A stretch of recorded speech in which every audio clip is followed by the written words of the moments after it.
B, me, earnest, mid-30s, creeping up, senior dev at a solid mid-tier tech company. The job checks all the boxes: reliable pay, problems worth solving, coworkers who don't make life harder than it needs to be. I keep to myself. Headphones on, minimal Razgovora, just clearing tasks and moving on. No interest in office games or climbing over people, just writing clean code, drinking too much coffee and watching the paycheck hit. Honestly, that setup worked for me. And for the longest time, the company ran on that same logic: performance mattered. Deliver results, you move up. Fall behind, you don't last. Straightforward system.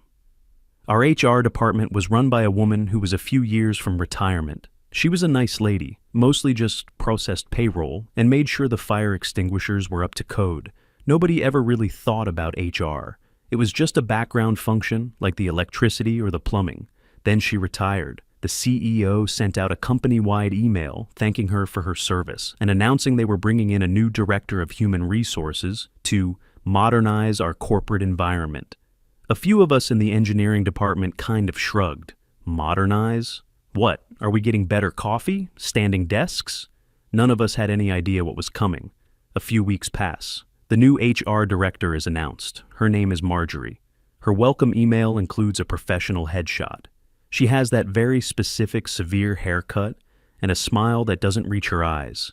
The email is full of corporate buzzwords: synergy, paradigm shift, proactive engagement, fostering inclusivity. It reads like it was written by a machine that was fed every bad LinkedIn post from the last 5 years. I delete it and get back to debugging a memory leak. Not my department, not my problem. The first sign of trouble comes a week later. An all-hands meeting is called, mandatory attendance. The CEO gets up on the small stage in our main conference room. He looks a little uncomfortable. He gives a short, awkward speech about the company's future, and then introduces Marjorie to talk about the new cultural initiatives. Marjorie steps up to the podium. She's wearing a pantsuit that looks more expensive than my car. She scans the room with that same non-smile. She starts by talking about how honored she is to be here, to help guide us into a more equitable and forward-thinking future. I'm already tuning out, thinking about a recursive function I'm stuck on, but then the words she's using start to cut through my daydreaming. She's not talking about business, she's talking about society. She's using phrases like patriarchal structures and unconscious bias in tech. In a corporate meeting, a few of the other engineers are exchanging glances. The marketing department seems to be eating it up. She clicks to the next slide in her presentation. The title is The Trust and Safety Initiative. Sounds harmless enough. Marjorie explains that to build a truly safe and inclusive workplace, we need to reevaluate how we handle interpersonal conflicts. She says that historically, corporate structures have failed to protect the most vulnerable members of the team. Then she says it. The core tenet of the new policy is a simple one: believe all women. She doesn't use those exact words, of course. She buries it in layers of HR speak. It's framed as, we will proceed with the presumption that the report of any female-identifying employee is made in good faith and is an accurate reflection of their experience. She goes on to explain that any accusation made by a woman against a man will be considered true by default. The burden of proof, she explains with a triumphant gleam in her eye, is now on the accused to prove his innocence. A cold silence falls over the room. You can physically feel the air pressure change. Every man in that room, from the interns to the senior VPs, just had the floor drop out from under him. One of the older guys from the sales team, a guy who's been with the company for 20 years, raises his hand. He asks, "So, just to be clear, if a complaint is made, there's no investigation before action is taken? It's just automatically believed?" Marjorie gives him a look that could curdle milk. She says that questioning a woman's lived experience is a form of silencing, and that this company will no longer be a part of that toxic cycle. She says the investigation is about determining the consequences for the perpetrator, not about verifying the victim's truth. He slowly lowers his hand, a stunned expression on his face. The message is crystal clear. Men are guilty until proven innocent, and there is no mechanism to prove innocence. The meeting ends a few minutes later. Nobody claps. We all just file out of the room in silence. The atmosphere in the office is never the same again. The very next day, the change is palpable. The usual morning banter by the coffee machine is gone. It's replaced by a quiet, efficient line of people getting their coffee and immediately returning to their desks. The men are terrified. I see a junior manager walk over to a female employee's desk to ask a question about a report. He physically stands a good 5 feet away from her desk, like it's radioactive. He keeps his hands clasped behind his back the whole time. The conversation is brief, formal, and he practically sprints back to his own cubicle. Lunch tables self-segregate. The men all sit together, or eat at their desks. The women sit together. The easy mixed group camaraderie we used to have is just gone. Collaboration dies. Instead of walking over to a female colleague's desk to hash out a problem on a whiteboard, male engineers now send a long, carefully worded email. Seeing their own manager for protection. Every interaction is now a potential liability. A joke could be verbal harassment. A compliment on a new haircut could be unwanted attention. A disagreement in a meeting could be creating a hostile environment. Productivity starts to tank, but Marjorie doesn't see it that way. She sends out a weekly newsletter celebrating the new, calmer office environment. She praises the reduction in disruptive social behaviors and highlights the importance of our journey toward a safer workplace. She has no idea that the calm is not peace, it's fear. There's this one woman in the marketing department, Ruby. Ruby was always a bit of a social climber, not particularly talented at her job, but very good at office politics. She's the kind of person who uses corporate jargon in the casual conversation and thinks it makes her sound smart. Before Marjorie, nobody really took her seriously. She was just a minor annoyance. Now, in this new environment, she's thriving. She becomes Marjorie's unofficial lieutenant. Ruby is suddenly very vocal in meetings. If a male colleague disagrees with one of her ideas, she'll sigh dramatically and say something like, "I'd appreciate it if you wouldn't use such an aggressive tone with me." The man will immediately back down, apologizing, even if his tone was perfectly normal. She starts interrupting men when they're speaking, and if they try to finish their sentence, she'll hold up a hand and say, "Please, let the woman in the room finish her thought." Marjorie, who sometimes sits in on these meetings, will nod in approval. Ruby is a brave voice. Most of us just learn to avoid her. It's easier than navigating the minefield of a conversation with her. I keep my head down, as always. My job requires me to collaborate with a few other engineers. One of them is a woman named Judith. Judith is like me. She's here to work. She's a no-nonsense, highly competent database administrator. She sees the new office dynamic for what it is. One afternoon, we're the last two in our section of the office. She rolls her chair over to my desk. She speaks in a low voice. "This is completely insane, right? It's not just me." I just nod. It's a relief to know someone else gets it. She says the new policy is not only unfair, it's insulting to women. It paints them as fragile children who can't handle a normal workplace interaction. It assumes they're all helpless victims who are incapable of lying or making mistakes. We talk for a few minutes about how much harder it's become to get anything done. How simple 5-minute conversations now take a dozen emails to accomplish. It's a brief moment of sanity in the middle of the madness. It doesn't last. A few months into Marjorie's reign, the lead engineer on my team announces he's leaving. He got a better offer at another company. Privately, he tells a few of us that he just can't work under this new policy. He has a wife and kids, a mortgage. He can't risk having his entire career and life destroyed by a single baseless accusation. His departure creates a power vacuum. The lead engineer position is a big deal. It comes with a significant raise, more responsibility, and a real say in the technical direction of our projects. Everyone in the department knows I'm the logical choice to replace him. I've been on the team the longest, I've mentored junior developers, and I designed the architecture for our 2 most profitable products. My manager pulls me aside and tells me the job is mine to lose. Just go through the formal application process, and it should be a slam dunk. I update my internal resume and submit my application the same day the posting goes live. I'm feeling pretty good about it. For the first time in months, it feels like merit might still matter in this place. Then, a week later, the list of internal applicants gets posted, as is company policy. There are 2 names on it, mine and Ruby's. I literally laugh when I see it. It has to be a joke. Ruby works in marketing. She has 0 technical background. I'm not even sure she knows what a variable is. Her job is to write blog posts about our products, not to build them. I walk over to Judith's desk. "Did you see who else applied for the lead position?" I ask.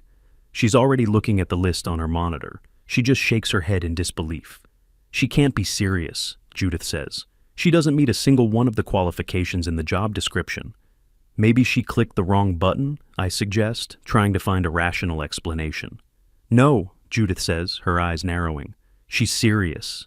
And you know who she's been having lunch with every day for the past 2 weeks?" I don't have to guess. Marjorie. A sick feeling starts to form in the pit of my stomach. Suddenly, this isn't funny anymore. The interview process is a farce. My interview is with my own manager and the VP of engineering. It's a formality. We spend an hour talking about my vision for the team, future projects, and technical challenges. It feels more like a strategy session than an interview. At the end, my manager basically winks and says, "We'll be in touch." I know I've got it. But then I hear about Ruby's interview. She didn't interview with the engineering department. Her interview was a closed-door meeting with the VP of engineering and Marjorie. This is completely against protocol.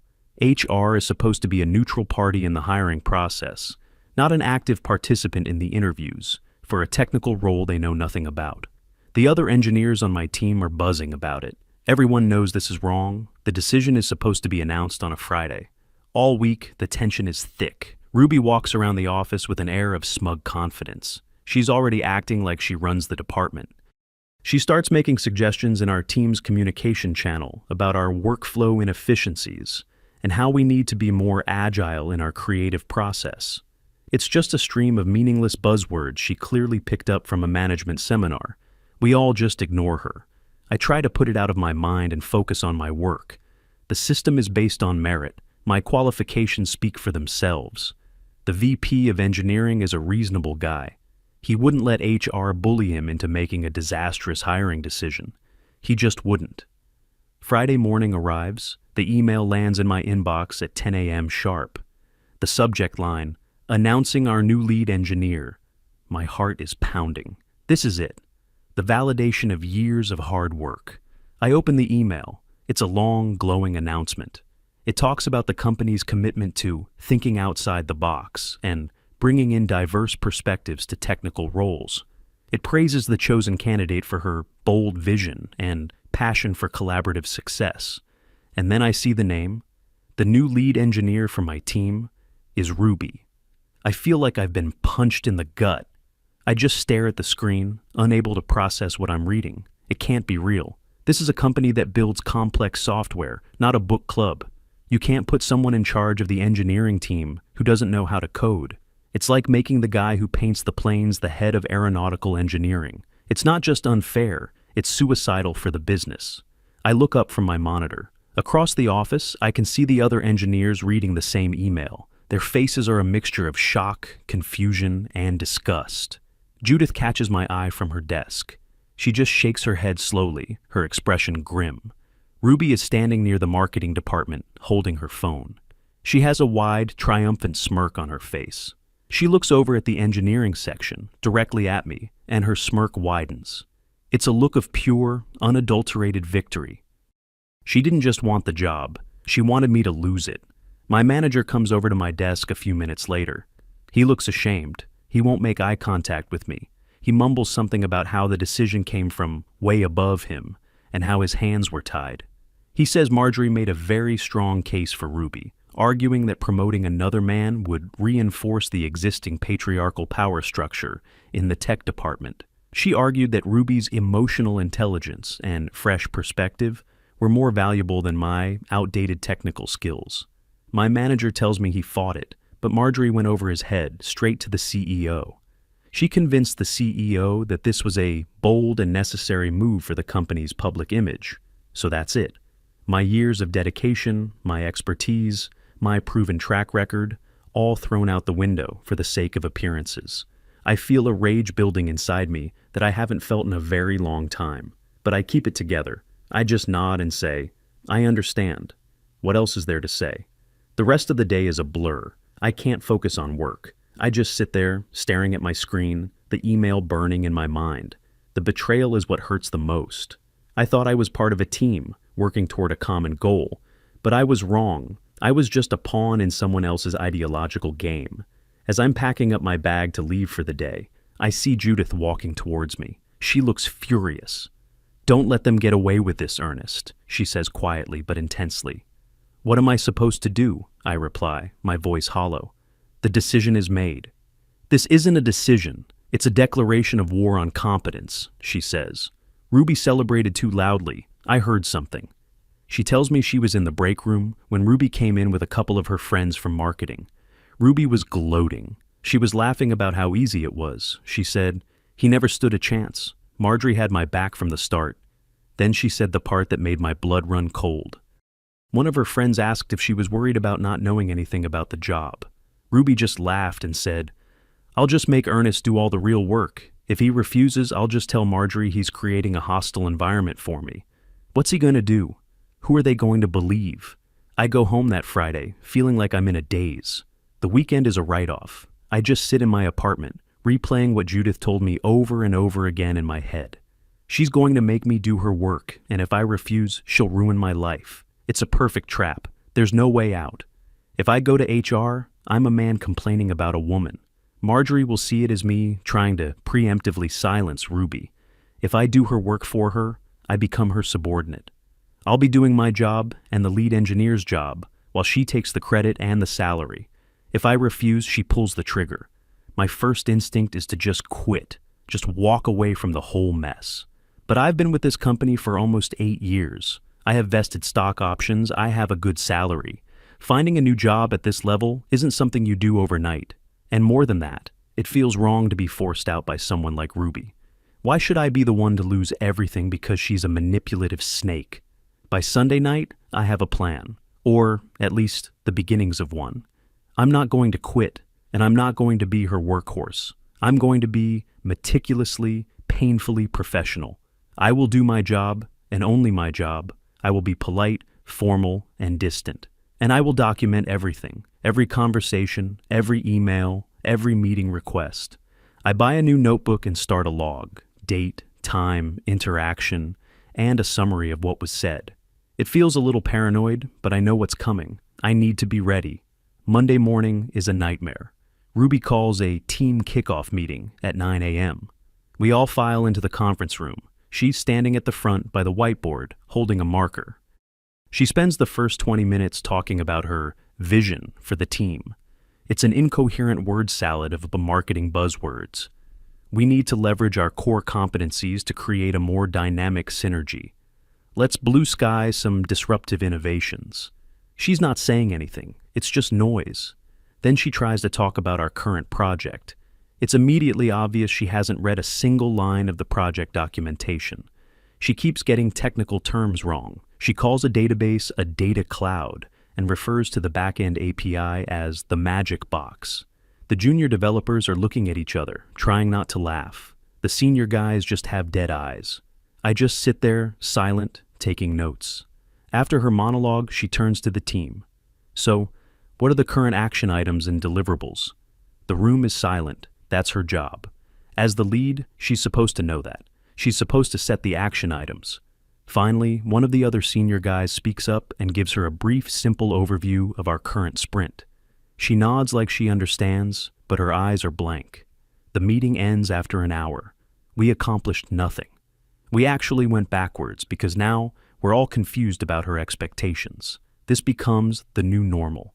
Ruby's days consist of 3 things: attending meetings she doesn't understand, delegating tasks that are her responsibility, and writing long, rambling emails about team culture and empowerment.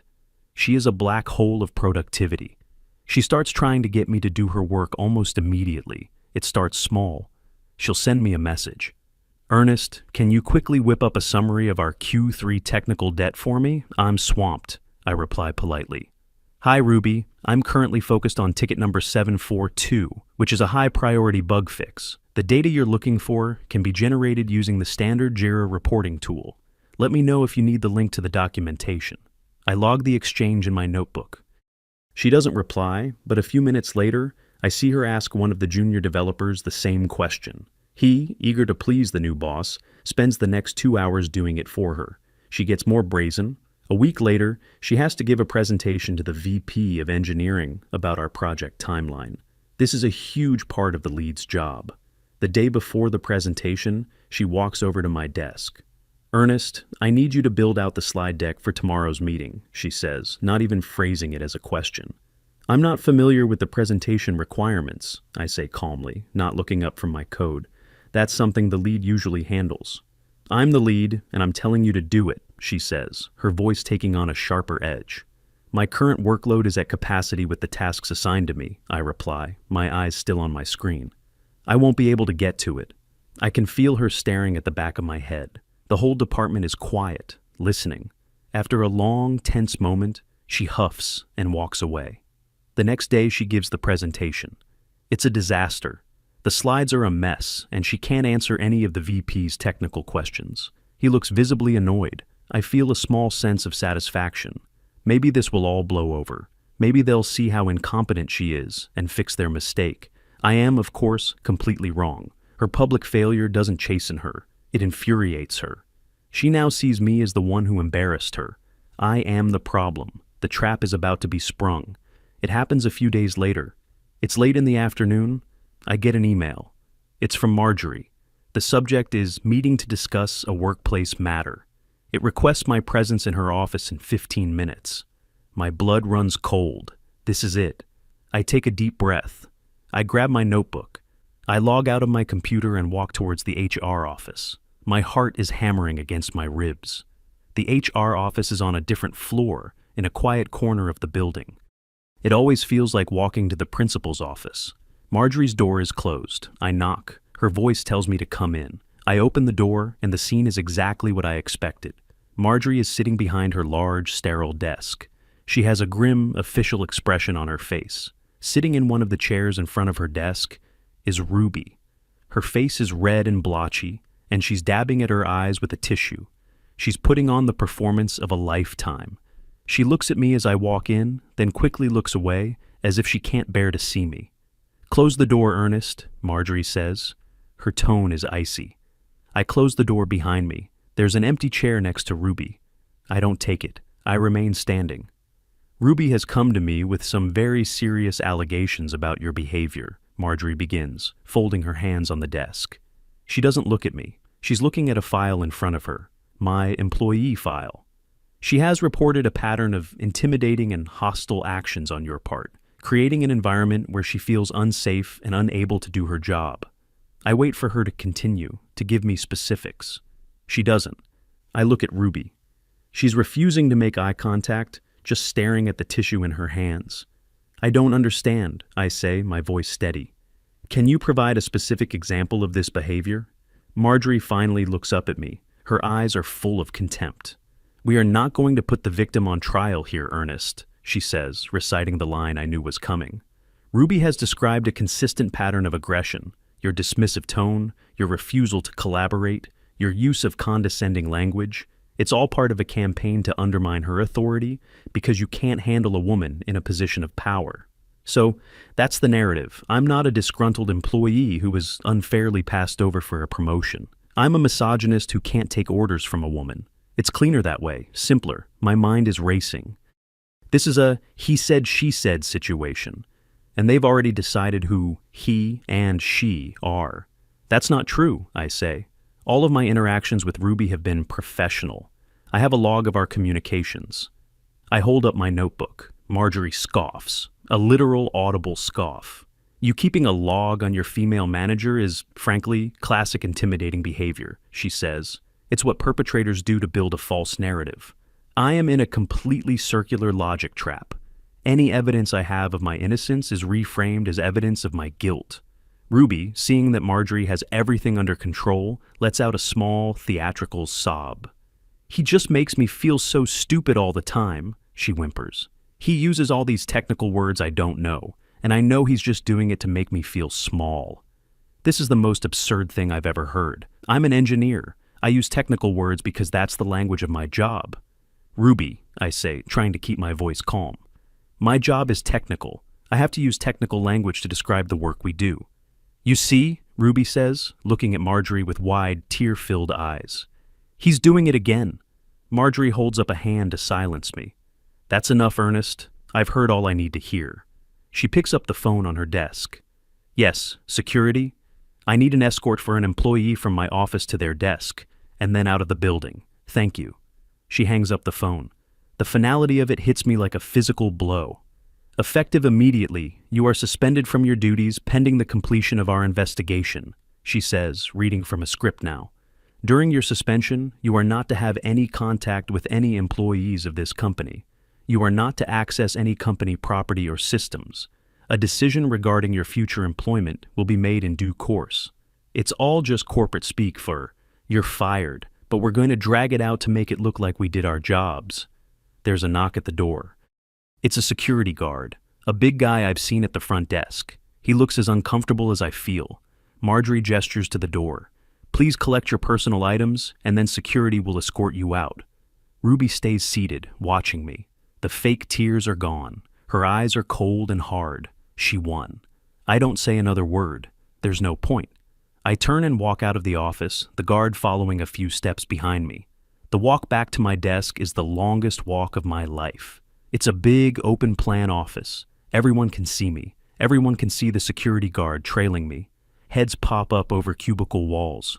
Conversations stop mid-sentence. I can feel hundreds of eyes on me. I get to my desk. My hands are shaking slightly as I open my drawer to get my things. A coffee mug my sister gave me, a picture of my dog, the headphones I use to block out the world. I don't have a box. I just cradle the items in my arms. I look up and see Judith. She's standing by her desk, her face pale with shock and rage. She understands exactly what's happening. Most of the other faces are just confused. Some look away, embarrassed. A few of Ruby's friends from marketing are watching with barely concealed glee. I've been tried, convicted, and sentenced in the space of 10 minutes. And now, I'm being publicly shamed. The guard walks with me to the elevator. We ride down to the lobby in silence. He swipes his card to let me out the front doors. Sorry, man, he mutters as I step outside. The glass doors slide shut behind me. I'm standing on the sidewalk in the middle of a workday, holding a coffee mug and a picture frame. My access card is disabled. My career is in ruins. My name has been dragged through the mud, all because of a lie. I get home and collapse onto my couch. The adrenaline wears off and a deep, crushing despair sets in. What do I do now? How do I even start to explain this? If I apply for a new job, what do I say when they ask why I left my last one? I was suspended under suspicion of harassing my manager. Who would ever hire me after that? My reputation is gone. My 8 years of hard work have been erased. I feel completely and utterly alone. I spend the next day in a fog. I don't answer my phone. I don't check my email. I just sit there, staring at the walls. The silence is deafening. Then, late in the afternoon, my personal phone buzzes. A text from a number I don't recognize. Ernest, it's Judith. I am so sorry. I went to see Marjorie. It was useless. She wouldn't listen. She accused me of being a traitor to my gender. I am going to the CEO. This is not right, and I am not going to stand by and watch them do this to you. Don't give up. I read the message 3 times. Someone believed me. Someone saw the truth and was willing to fight for it, even at risk to herself. It's like a small candle being lit in a vast, dark room. It's not much, but it's enough to see by. The despair begins to recede, replaced by something else. Anger. A cold, hard, clarifying anger. They thought I would just roll over and die. They thought I would be too ashamed, too broken to fight back. They were wrong. I pick up my phone. I open my web browser. I type in the search bar. Employment lawyer, wrongful termination. Finding a lawyer is a strange experience. You're basically shopping for a professional who will fight for your life. I do a few consultations over the phone. Most of them are what you'd expect. They listen to my story, make some sympathetic noises, and then talk about their retainer fees. But the third lawyer I talk to is different. He's an older guy. His voice is gravelly, and he doesn't waste time with pleasantries. I tell him the whole story. The new HR director, the believe all women policy, the promotion I was denied, the false accusation, the public escort out of the building. I tell him about my logbook and about Judith and what she overheard. He listens to the whole thing without interrupting me once. When I'm finished, there's a long pause on the line. I'm starting to think he hung up. Then he says, Son, they didn't just fire you, they handed you a winning lottery ticket. He explains the legal situation in simple terms. The company didn't just create a hostile environment for men, they codified it. The Believe All Women policy is a corporate-sponsored engine of gender discrimination. My suspension wasn't based on an investigation, it was based on my gender. That's a textbook case of wrongful termination. Ruby's false accusation is defamation, slander. The public walk of shame with the security guard is intentional infliction of emotional distress. He tells me we're not going to just ask for my job back. We're going for the jugular. For the first time since this whole nightmare began, I feel a surge of hope. Not just hope, but power. I hire him on the spot. The first thing he does is draft a letter. It's a masterpiece of legal aggression. It lays out the entire case in excruciating detail. It names Marjorie and Ruby specifically. It cites the specific laws the company has broken. And it ends with a number, a very large number. It's the amount of money we are demanding in damages to avoid a public, protracted, and very ugly lawsuit. He tells me the letter is a shot across their bow. They can either pay to make this go away quietly, he says, or they can get dragged through the mud in open court. Their choice. He sends the letter via registered mail to the CEO's office. Now, all we can do is wait. Meanwhile, inside the company, Judith is making her own moves. She tells me later what happened. After her disastrous meeting with Marjorie, she didn't give up. She went home that night and wrote a long, detailed email. She sent it directly to the CEO. She laid out the entire timeline of events just as she saw them. The announcement of the promotion, Ruby's open jealousy, the conversation she overheard in the break room where Ruby plotted to get me, the blatant incompetence Ruby displayed as a team lead, Marjorie's refusal to listen to any evidence that contradicted her narrative, my public humiliation. She ended the email with a simple, powerful statement. I have worked for this company for 6 years. I have always believed it to be a place that values integrity and fairness. What has happened to Ernest is a stain on that reputation. It is not only morally wrong, it is a catastrophic business decision that has destroyed the morale of your entire engineering department. I urge you to investigate this matter personally before it is too late. She hits send. The CEO is an older guy, the founder of the company. He's a smart businessman, but he'd become a bit disconnected from the day-to-day operations. He hired people like Marjorie to handle the people stuff, so he could focus on the big picture. He trusted them to be competent. Judith's email is a wake-up call. It's from a trusted long-term employee. It's detailed, factual, and devoid of emotion. It's an alarm bell he can't ignore. And then, the very next morning, my lawyer's letter lands on his desk. Suddenly, it's not just an internal HR issue anymore. It's a multi-million-dollar legal crisis. The CEO, I'm told, moved faster than anyone had ever seen him move before. He immediately calls an emergency meeting. The attendees are himself, the company's top legal counsel, Marjorie, Ruby, and Judith. The atmosphere in the CEO's conference room must have been electric. The CEO starts the meeting by placing 2 documents on the table, Judith's email and my lawyer's demand letter. He looks at Marjorie. "Explain this to me," he says, his voice dangerously quiet. Marjorie, arrogant as ever, tries to take control. She launches into her usual speech about creating a safe environment, about the importance of believing victims, about how my lawyer's letter is just another example of male intimidation tactics. The company lawyer cuts her off. He turns to Ruby. "Ms. It's Ruby's last name," he says, his tone like ice. "In this letter, Mr. Ernest alleges that you willfully and maliciously fabricated a story about his behavior in order to have him removed from his position. Is that an accurate summary?" Ruby, who is used to being protected by Marjorie, is visibly flustered by the direct legal questioning. He was very aggressive towards me," she stammers. "Aggressive in what way?" the lawyer presses. "Did he touch you? Did he threaten you? Did he raise his voice?" "He used a tone," she says weakly, "and he refused to help me with my work." The lawyer stares at her. "He refused to do your job for you, so you filed a harassment complaint to have him fired. Is that correct?" Ruby's face turns pale. This isn't going the way she planned. The CEO then turns to Judith. "Judith, tell me what you heard." Judith calmly and clearly recounts the conversation she overheard. She repeats Ruby's gloating words verbatim. If he refuses, I'll just tell Marjorie he's creating a hostile environment for me. Who are they going to believe? The lawyer turns back to Ruby. Ms., Ruby's last name, are you aware of the legal definition of perjury? Are you aware that lying in a sworn deposition during a lawsuit can have criminal consequences? Ruby starts to tremble. The entire facade crumbles. She bursts into tears. Real tears this time, tears of panic. Through her sobs, she admits it. She admits she was angry about the promotion. She admits she exaggerated. She admits she knew Marjorie would take her side no matter what she said. She admits she made it all up. The room is silent except for her crying. The CEO just stares at her with a look of pure disgust. Then he turns his gaze to Marjorie. Marjorie is in a state of shock. Her face is ashen. Her entire worldview, her entire professional identity, has just been detonated in front of her. Her star victim just confessed to being a liar and a manipulator. The system she created wasn't a shield for the vulnerable.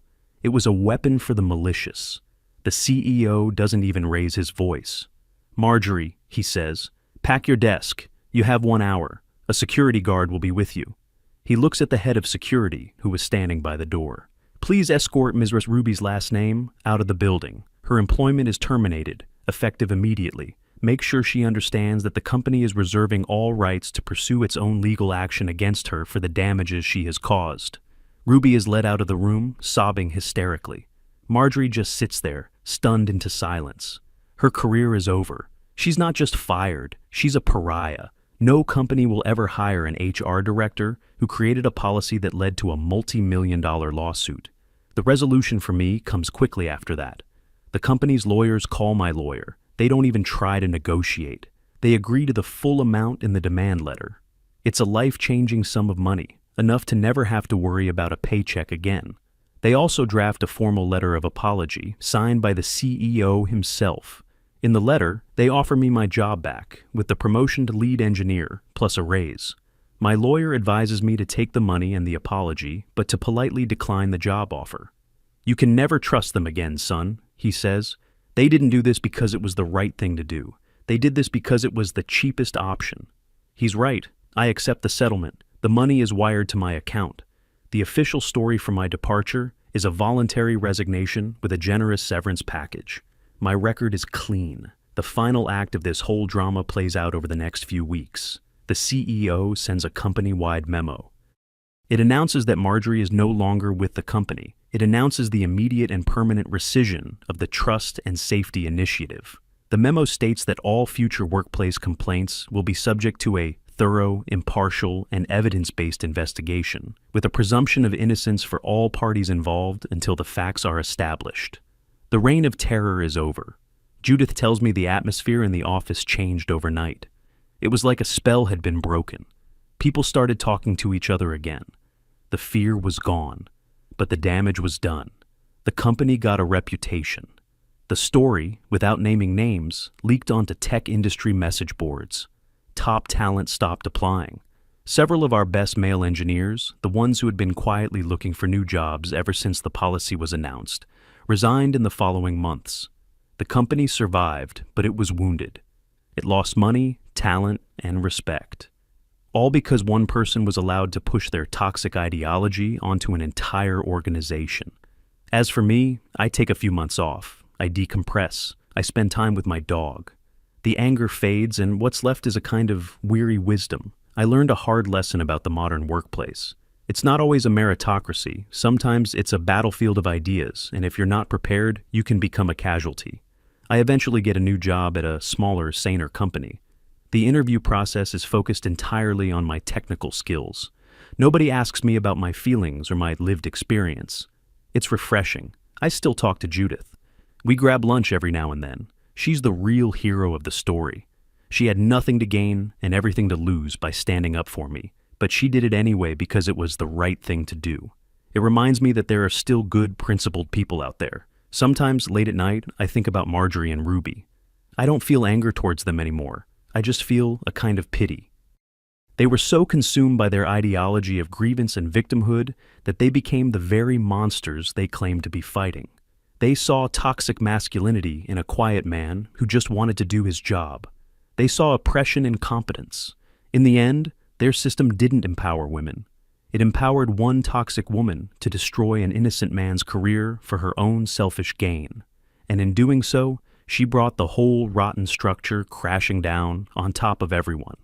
They got their believe all women policy, and it cost them everything.